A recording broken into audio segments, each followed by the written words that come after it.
yaa saba koo har'a waan an taasife tokko irraan isinii qooduu barbaadee dhufe. Innis maali? Namni yeroo baay'ee barri akalee jijjiiree, barannu jijjiiree, baratu lafa jijjiiree, baratu maal jijjiiree, maaloo bara jijjiire. Yoggumatti yaannu mee amma barruun qabu harkan qabdu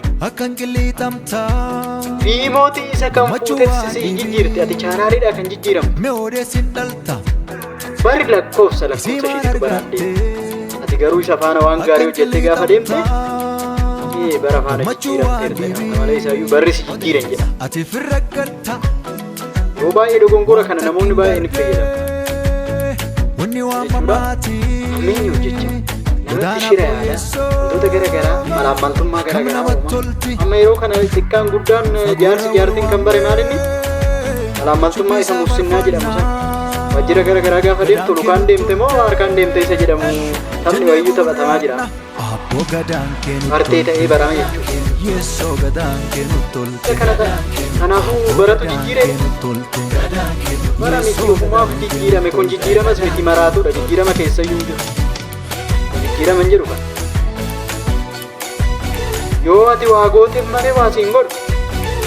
Waa kaffaltu kiisii kee si eega fuula ifaa odootti kennitu kiisii kee keessa si laalan. Dhaloonni ammaa kanatu jira. Guutuyyuu kan siiboo borboowwan dhabayiree yookaan immoo namni maannaan jedhee siiboo malee yoo ati waan godhini namni tokko jaalalaaf jedhee namni siiboo hin jiru lafa kana. Garuu immoo jireenya kee keessatti waan gaarii hojjetu bara jijjiiramaa jiru kana faana deemu.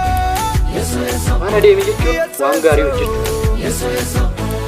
Yoo akkas taate seenaan kee boruu barraa'etti yoo awwaalcha kee irrallee seenaan bareedni sii barraa yookaan dhaloota keetiin seenaan kee himama waan ta'eef. Kanaafuu waan kiiloon kaasne kanaaf jecha barri na jijjiire yoo jettan kun sirrii miti jedhee yaada kana deeffadhaa jechuu barbaada. Galatooma waan ta'udha.